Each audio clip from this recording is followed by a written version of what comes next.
We could be so guilty of so many forms of stealing if we are not aware. Kung minsan nagtataka ka, bakit ang hirap-hirap ng buhay, ang sikip-sikip ng wallet, ayaw pasukan ng pera, bakit ang hirap-hirap pumasok ng kabuhayan, bakit hindi ka magtagumpay, yung pala guilty tayo ng maraming mga financial offenses. And of course, these financial offenses will not only stop blessings from flowing into your life, but will also prevent you from being a blessing to people. So both ways, you lose. At maraming mga tao, kaya kailangang reviewin ang mga bagay na ito pala ang bara, kaya hindi sila nabe-bless. Kaya pala, kahit ang daming perang pumapasok kuminsan sa kanilang bulsa, labas at labas din, wala ding natitira. Kasi hindi natutuwa ang langit sa kanilang paraan ng paghawak sa pera. Laging may nalalamangan, may nananakawan, may nakakawawa. Stealing from the rich or from the poor are both wrong. But stealing from the poor, especially by the rich, are infinitely more sinful.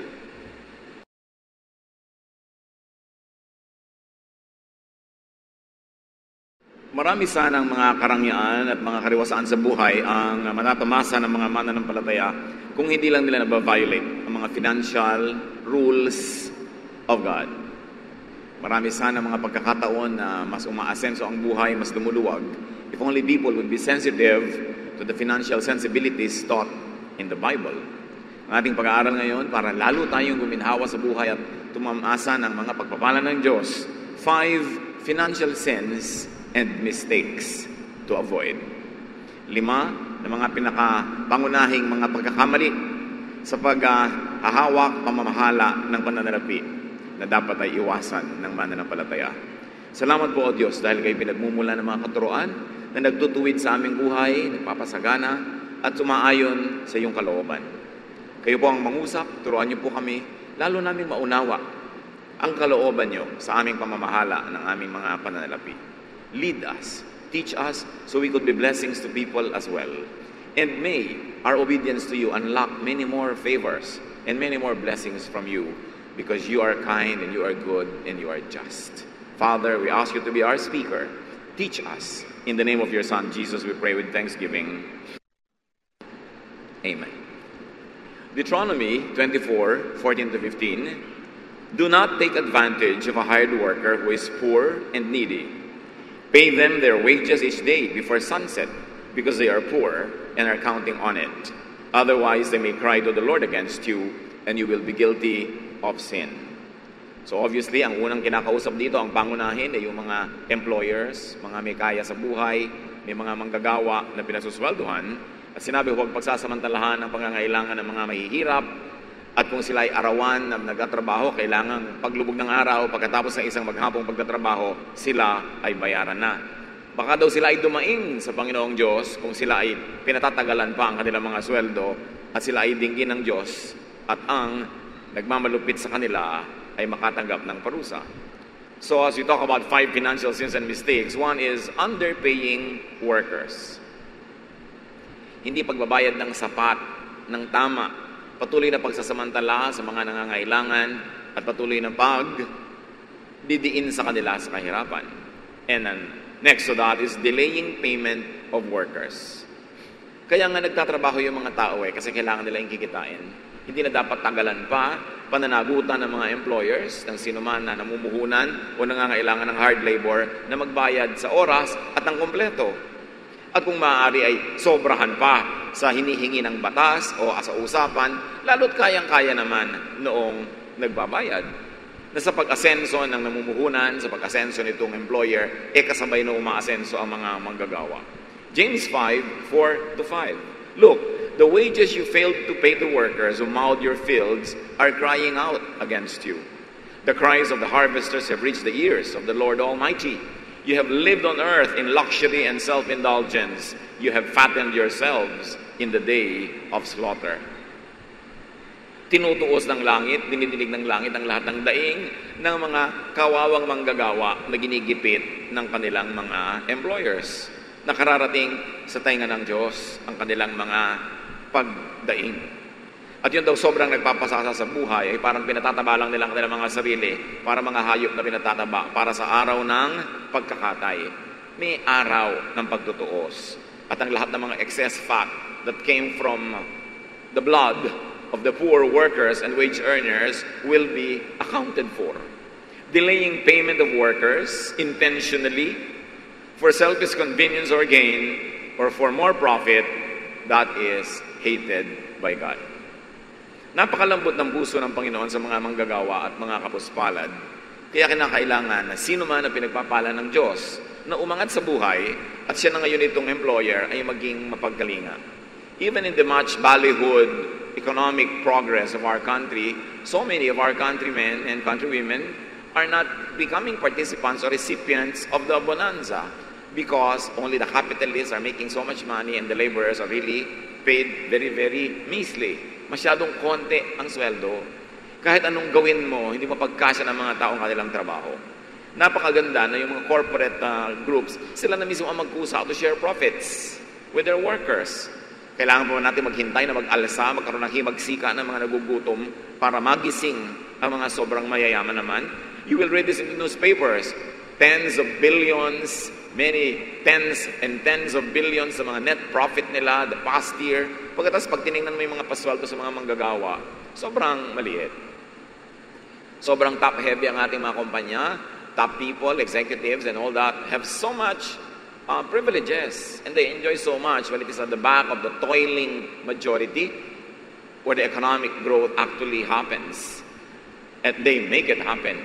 Kaya kailangan naman magkaroon tayo ng ganung uri ng konsyensya. At sa pagtitrain naman natin ating mga manggagawa, we should train our people, our workers, for higher paying jobs. It's not enough that they have a job, that they are not idle, but they should get more for their labor. Why? Because you live only once in this kind of life before eternity. At yung mga what you miss here, you miss forever. Kaya mahalaga na may opportunities na binibigay tayo sa mga tao. Isa sa mga nakakalungkot na katotohanan sa ating lipunan, ang dami mga gifted people, but they are not able to develop their gifts because they're always trying to just survive. Ang dami mga magagaling na tao na ibinebenta nila yung buong buhay nila, lahat ng oras nila sa buhay sa kanilang mga employer, hanggang tumanda na lang sila at namalayan nilang mamamatay na lang sila, pero ang dami pa nilang pangarap na hindi natupad, ang dami pang mga dapat gawin, marami pang dapat napuntahan, nakain, pero naalipin na lang sila ng walang tigil na pagtatrabaho at hindi sila makalaya kasi kahit isang tuka. Wala silang kahit konting puhunan ng 2 buwan na pwedeng maghanap ng mas magandang opportunity kasi wala nang gagastusin para bukas. At yun ay nakakahiya sa Diyos, lalong-lalo sa isang bansa na sinasabi mo na maraming umaasenso ang lahat, tapos maraming taong sobrang naiiwan. Psalm 37:21, the wicked borrow and do not repay, but the righteous give generously.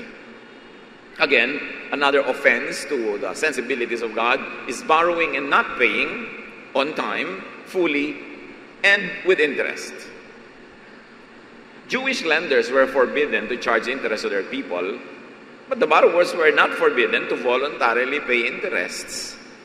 Ang pinagbabawalan lang naman ay nagsasamantala ka sa pangangailangan ng nagigipit, hindi ka daw dapat nagpapataw ng interest sa ganung mga pautang, pero hindi naman pinipigil yung nangutang, lalo't namuhon na naman siya, kumita naman siya, umasenso siya, hindi naman siya pinipigil na magkusang magbigay ng interest sa nagpautang sa kanya.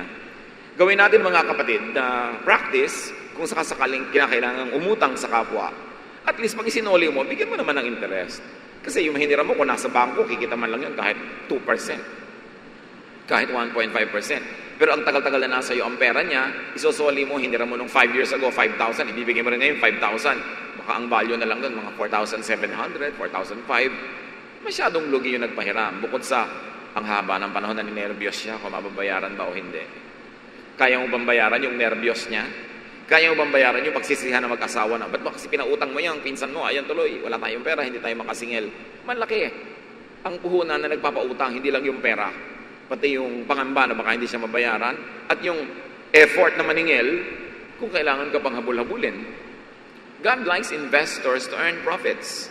The Bible is full of stories, even stories told by Jesus, which were parables meant to give lessons, that people are supposed to make investments grow. That is not wrong to make profit, but profiteering at the expense of the needy, that is what is wrong. Money borrowed for investment or for business must earn interest. Money borrowed for non-commercial emergencies should not be levied interest. Magkaiba eh. Pagka pinahiram ka dahil nangangailangan ka, sabi, huwag ka nang singilin, lalo't patuloy ka pa rin nagigipit. Pero kung ipinahiram sa iyo, ipinuhunan mo, nagamit mo para kumita ka, magkaroon ka ng trabaho, dapat magbigay ka ng interest. It is noteworthy that there's a lot of teachings in the Bible, both in the New and the Old Testaments, about how to handle money. You would say, and many people would think, that spirituality is concerned only with what is beyond eternity and not in this material world. But yes, the Bible is full of teachings about how to manage financial resources. James 2:15-16. Suppose a brother or a sister is without clothes and daily food. If one of you says to them, go in peace, keep warm and well fed, but does nothing about their physical needs, what good is it? Isa na namang napakalaking katuruan ito. May dumadaing sa'yo, may nahihirapan, tapos sabi mo, sige, pagpipray kita, pagpalain ka naman ng Diyos, nawa, bumuti ang kalagayan mo, tapos wala kang man lang inabot, pinahiram, ibinigay, na kaya mo naman, isang malaking offense yun sa kabaitan ng Diyos. Not giving to the needy brother or sister when one had the capacity to help is an offense. Yung iba, pag sinabi nila kung minsan ipagpipray kita, parang ano lang nila pantakas, para makaiwas sa pananagutan na may gawin pa silang mas practical, ang sasabihin nilang, I will pray for you. Why pray for people when you can already give them what they need? So don't use prayer as a means to escape from responsibility, especially when you are able to answer for their needs or to give what they want. Napakahalaga mga kapatid, reviewin natin ito kasi kung minsan, pag hindi natin laging nire-review, nagagawa na pala natin, hindi na lang natin napapansin. Sabi ng matatanda, ang paalala ay gamot sa taong nakakalimot. Proverbs 14:14, you harvest what you plant, whether good or bad. Which brings us to a very, very universal and powerful and changing truth. Not planting good seeds of generosity and kindness is offensive to God. Planting bad seeds of selfishness, deviousness, and cleverness are all alike. Kailangan nagtatanim tayo ng mabuti. This is the sin of omission. To steal from the poor is a sin of commission. But not to give to the needy, not to plant good seeds of generosity and kindness is a sin of omission. Dalawang paraan naman tayo para magkasala. May ginagawa kang mali, o may dapat kang ginagawang tama, tapos hindi mo ginagawa. Stealing from, cheating and underpaying planters and farmers, investors, workers, and buyers are all offensive. Exodus 20:15, one of the 10 commandments, you shall not steal. It is so easy to say and dismiss that I am not a thief, I don't rob, but brothers and sisters, intellectual piracy is stealing. Many people could be very guilty of this without being aware. Producing, selling, or buying pirated and imitation products are acts of stealing. When you enjoy the prestige of a brand splashed all over your bag, and that bag is an imitation, that is a stolen glory. When you produce something and splash a brand on it that is paying a lot, spending so much for research, for advertising, for product development, and you steal their brand or logo and put it on an imitation product, that is stealing. You don't have to grab somebody's wallet to be a thief. And this shade of thievery is something that many people become colorblind to. Parang white lie. There is no such thing. A lie is a lie. And stealing is stealing. Marami pa pong mga ibang forms of stealing that the people of God should be sensitive to. Plagiarism, formally or casually, stealing somebody's idea. Cutting and pasting information from the internet and putting it in your term paper without citing the sources and the references, that is stealing. Stealing credit for an idea that is not yours. Adultery, of course, is a form of stealing. Stealing somebody's spouse. Defamation, ruining people's reputation, is stealing their honor, their dignity. We could be so guilty of so many forms of stealing if we are not aware. Kung minsan nagtataka ka, bakit ang hirap-hirap ng buhay, ang sikip-sikip ng wallet, ayaw pasukan ng pera, Bakit ang hirap-hirap pumasok ng kabuhayan? Bakit hindi ka magtagumpay? Yung pala, guilty tayo ng maraming mga financial offenses. And of course, these financial offenses will not only stop blessings from flowing into your life, but will also prevent you from being a blessing to people. So both ways, you lose. At maraming mga tao, kaya kailangan i-reviewin ang mga bagay na ito. Ito pala ang bara, kaya hindi sila nabe-bless. Kaya pala, kahit ang daming perang pumapasok kuminsan sa kanilang bulsa, labas at labas din, wala ding natitira. Kasi hindi natutuwa ang langit sa kanilang paraan ng paghawak sa pera. Laging may nalalamangan, may nananakawan, may nakakawawa. Stealing from the rich or from the poor are both wrong. But stealing from the poor, especially by the rich, are infinitely more sinful.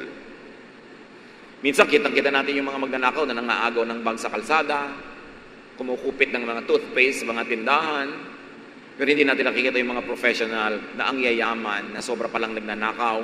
Of course, tax evasion is a form of stealing. When you make your fortune in this country and avoid paying correct taxes, you're actually stealing from the people who should benefit from the taxes that are earned from your business that flourish in this land. But according to studies, the biggest tax cheaters are the rich. They can hire a battery of accountants and lawyers to find ways and means so that at the end of the day, they don't pay the tax. And then our workers are heavily taxed. Hindi mo pa nga kinikita, may tax deduction na. Importante, masamang magnakaw, pero lalong masamang magnakaw sa mahirap at ikaw yung nagnanakaw ay mayaman. Proverbs 20 verse 10, two things the Lord hates are dishonest scales and dishonest measures. Siyempre, sa biglang tingin ang pinag-uusapan mga timbangan sa palengke. Ayaw daw ng Diyos ng madayang timbangan. Bumibili ako, nagbabayad ako sa iyo para sa 1 kilong karne, pero ang nakuha ko lang pala kulang dahil madaya ang timbangan mo. The Lord hates it. Dapat kung ano ang binabayaran, yun ang makuha na produkto o service.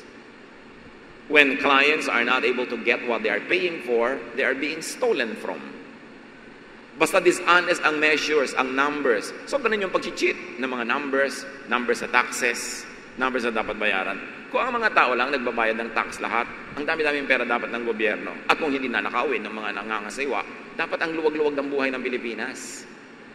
Pero wala. From the taxpayer, to the tax collector, to the disbursing officer, to those who are handling the money, may nangyayaring thievery.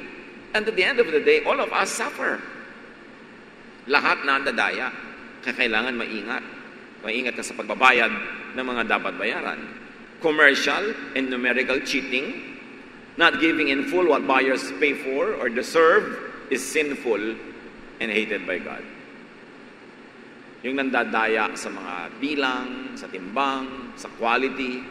Bibili ka ng karne, ba't kaya namamaga ito? Tinuturukan pala ng tubig para bumigat. Kung ano-anong klaseng mga pandaraya. Mga karne na hindi na mabili, ang luma-luma na, bigla lalagyan mga kulay na mga strong, mga taste, ibebenta as kung ano-anong processed meat. Kinakain mo, yung pala, bulok na, pandaraya. Hindi ka naman nagsabing, pabili nga po ng bulok na karne. Pero nadideceive ka ng kulay, nadideceive ka ng mga lasa. So, ang nabibili mo, hindi yung binabayaran mo. Product weight, quantity and quality, undeserved grades, for instance. Dishonest numbers, all of this are forms of thievery. Pagka nagnanakaw ka ng grade, nag-cheat ka lang pala, hindi naman talaga dapat mataas yung grade mo, that is thievery. Lahat ng dishonest numbers.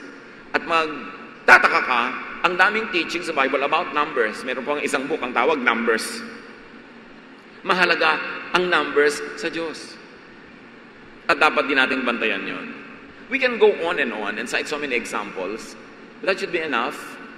What we have should be enough to make us sensitive again to the things that we might be getting desensitized to. Pagka maraming gumagawa, parang tama na parang pwede na. Pero remember, may accounting na ginagawa ang langit. May pagsusulit. And God is just. Good is rewarded.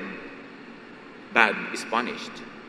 Commercial, financial, and transactional unkindness, dishonesty, cheating, and stealing are sins that God hates, that the guilty pay dearly for. Maraming uri ng pagnanakaw na hindi kinakalugod ng Diyos. Halimbawa, yung sinasabing pagnanakaw sa Malakay 3, 8 to 10. You people are robbing me, your God. You are robbing me of the offerings and of the 10% that belongs to me. I am the Lord all-powerful, and I challenge you to put me to the test. Bring the entire 10% into the storehouse so that there will be food in my house. Then I will open the windows of heaven and flood you with blessing after blessing. This kind of teaching sometimes draws very emotional reactions to people, especially to those who don't want to obey it. Pero Malachi 3:10 is as biblical as John 3:16, and both must be taught powerfully and clearly for the sake of those who should know it and for the sake of those who will benefit in obeying it.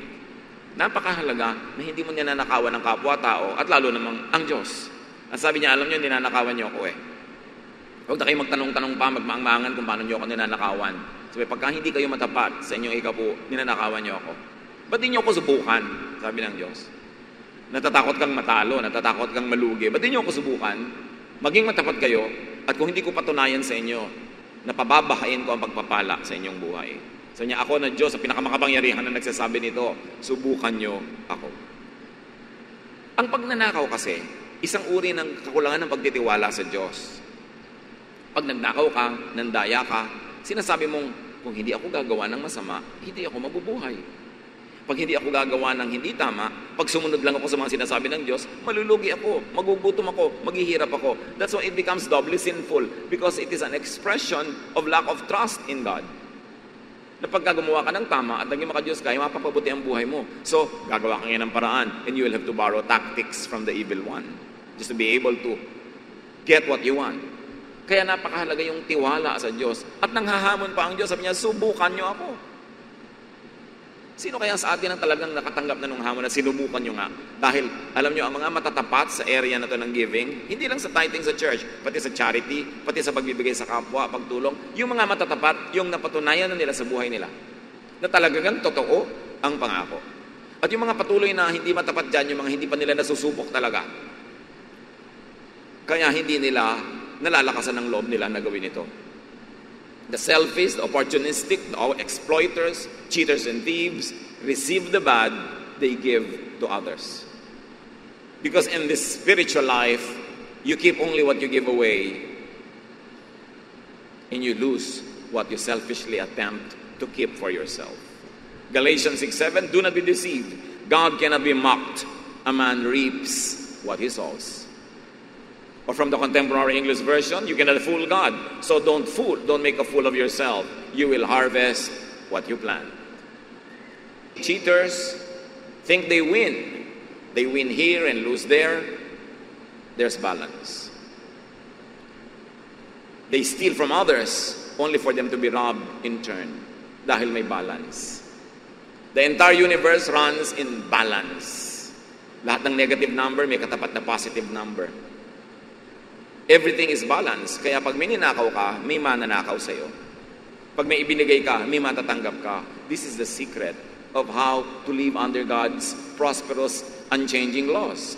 Bawat panlalamang sa kapwa ay may katapat na paniningil mula sa langit. Baka hindi natin namamalaya, nakakapanglamang na pala tayo. We should restitute, we should pay. And with interest. The selfish, the opportunistic miss God's delight, favor, and blessing. So Proverbs 11:25, sabi diyan, a generous person will prosper. Whoever refreshes others will be refreshed. Ang taong palabigay ay mag-aani ng marami. Sasagana ang kanyang buhay. Sino man ang tumutulong sa kapwa ay tutulungan din. Luke 6:38, give, and it will be given to you. A good measure, pressed down, shaken together and running over will be poured into your lap. For with the measure you use, it will be measured to you. Pag lagi kang kuripot, ayaw mo nang kumita ang kapwa mo tao na nagnenegosyo, nagtitinda, sa palagay mo aasenso ka doon, pagkukuriputan ka rin ng langit. Kung may pinagkakaitan ka, meron din magkakait sa'yo. Pag may binibigyan ka, meron magbibigay sa'yo. At hindi man tao ang magsukli sa'yo noon, hindi ba yun alam ng Diyos? Sabi niya, I am God all-powerful. I know how to repay. Matthew 25:45, he will reply, truly I tell you, whatever you did not do for one of the least of this, you did not do for me. And this is a conversation from the story of Jesus about God in heaven telling people, oh, you are going to enjoy eternity with me because you have been so good to me. And people said, we never did anything good to you. And he will say, whatever good you do to others, I count it as having been done to me. Kung ano man ang ginawa mong masama sa kapwa, ako na rin ang maniningil sa iyo. Aariin ko rin na sa akin mo ginawa. The selfish, the opportunistic feel like winners, but blissfully unaware of how much they really lose.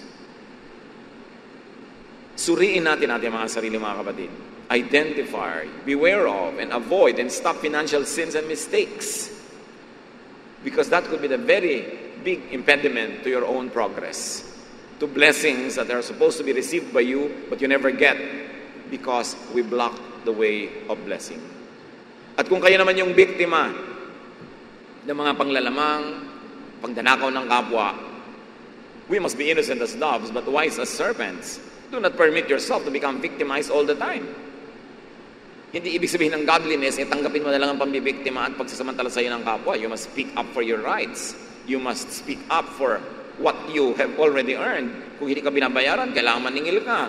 Kung nagpautang ka, hindi nakakahiyang maningil, lalo't kinakalimutan niya ang kanyang singil. Kumisa kasi sa sobrang bait natin, nagpapaapi na tayo. Remember, be innocent as doves, but be wise as serpents. Huwag naman yung sadyain na nadadaya na kayo, hindi pa kayo kumikibo.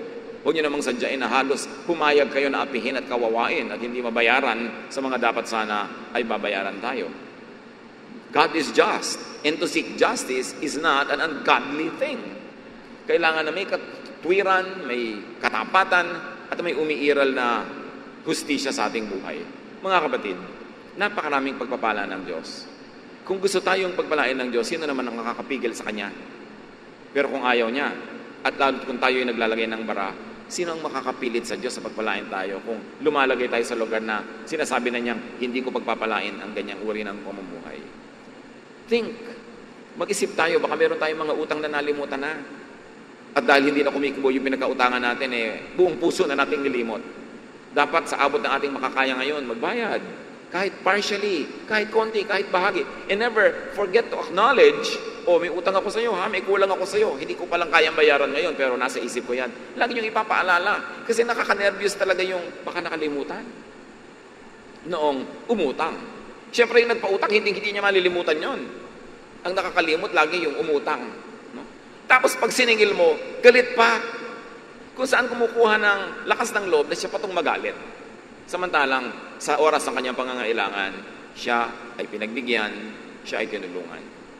Sa ating business dealings at sa mga employer natin, kung hindi man kayo makapagbigay ng increases na regular, once in a while, every season na malaki naman ang kita ng kumpanya, at hindi man magbigay ng kahit periodic bonuses, malaking bagay sa mga kukunti ang pera, yung kahit konting pera lang.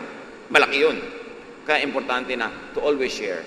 One of the greatest proofs of godliness is kindness to other people. Godliness is not measured by the verses we memorize, by the volume of verses, kundi gaano nagiging mapagmahal tayo. Gaano tayo nagiging honest sa ating mga dealings at gaano tayo nagiging mapagbigay. This is the way to blessing. You plant, so you harvest. Dear God, we ask you, speak to us privately. Ipakita niyo sa amin, Panginoon, ang kalagayan ng aming puso when it comes to handling finances. Kung kami ay mga mabait, matapat na mga employer at employees, dahil bilang mga employee, pwede rin kami ang magnakaw. Sinusweldohan kami, pero hindi kami nagtatrabaho ng ganap, ng kumpleto, ng buo. O pwedeng literally nananakawan namin ng aming mga employers. Ipakita mo kung saan kami nakatayo. At sino man, Panginoon, ngayon na nakalagay sa isang lugar na talaga namang napakaganda, hindi nandadaya, nagbabayad ng mabuti, hindi nagnanakaw, salamat sa ganung uri ng spiritualidad. Dalangin namin ang lahat ay mapunta doon at manatili sa ganung blessed situation. Pero sa kung may mga anak ka na nakikita mo ngayon, Panginoon, na may pagkukulang sa ganitong bahagi ng buhay, soften our hearts. Teach us to be submissive to your will. Teach us to apply your word even in areas where we will be inconvenienced or we will pay a financial price. Turuan mo kami, Lord, na maging makadiyos, banal, sa lahat ng larangan ng buhay namin, kahit doon sa mga parte na parang magmumukha kami magagastusan. Turuan mo kami na yung dapat bayaran, bayaran. At yung mga dapat magbayad, ay magbayad. Teach us. Pagbulay-bulayan natin ng mga kapatid, ng mga simpleng katotohanan na ito, na maaaring maging paraan upang ang pagpapalang gusto-gustong ibigay ng Diyos ay dumaloy ng malaya sa ating buhay. Lord, as your people ponder these words, simple but very practical, teach us to show that we love you, that we are your people in these day-to-day ways, Lord, in the way we handle our finances, in the way we deal with people. Teach us. Let's be silent before the Lord and ponder these important issues of daily life.